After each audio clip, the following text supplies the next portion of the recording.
La France bouge. Que sont-ils devenus ?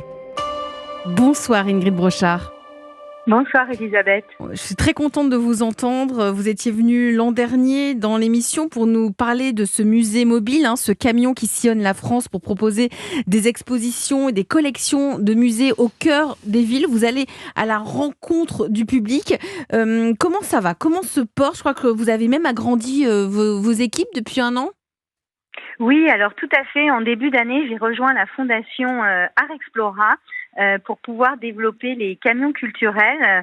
Donc nous allons lancer le mois prochain à Cannes un ciné-mobile, donc qui est un camion qui se déploie et se transforme en une salle de cinéma, 72 places.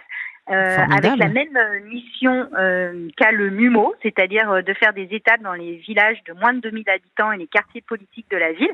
Donc là, on proposera un film et bien sûr un débat à la suite de ce film avec une programmation assez engagée. C'est-à-dire, quand vous dites une programmation engagée, Ingrid Brochard, ça veut dire quoi ?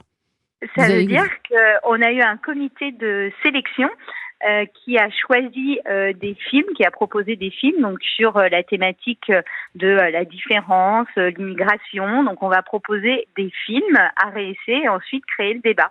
Créer le débat. Donc ça veut dire que vous allez aller dans des zones rurales pour faire découvrir l'art et donc en l'occurrence le 7e art. Vous avez donc un partenariat, je crois, avec la Fondation Canal+ pour mener tout cela. Pour que tout ça puisse voir le jour.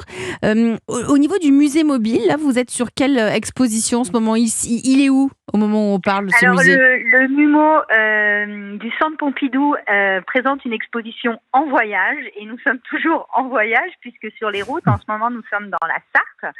Et le MUMO des FRAC va être partenaire de la manifestation Lune 3000 Fiesta.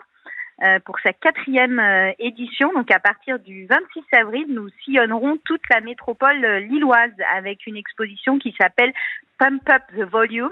Donc on va pousser le son, les décibels à l'intérieur du camion avec une exposition art et musique. Formidable. C'est important de le rappeler, vous faites votre public pour le musée mobile. Ingrid Brochard, ce sont aussi les enfants, parce qu'il y a encore beaucoup trop d'enfants qui ne sont encore jamais allés au musée.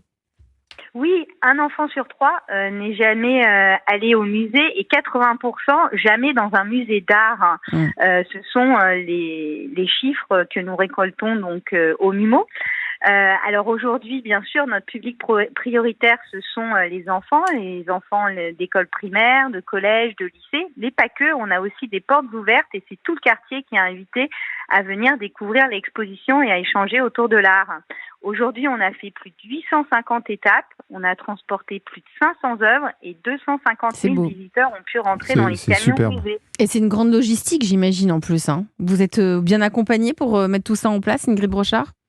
Ah oui, le chauffeur, c'est le maillon central de notre exposition. C'est lui qui ouvre, donc il conduit déjà le camion musée à destination. C'est lui qui s'occupe aussi de l'ouverture du camion.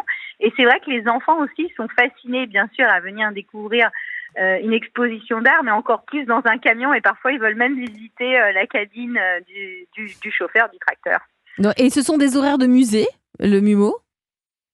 Alors, on ouvre un peu plus tôt que le musée, c'est un peu l'horaire de classe, puisque dès 8h30, on est opérationnel, puisqu'on accueille les classes le matin et on ferme à 19h ou 20h quand on a des soirées portes ouvertes.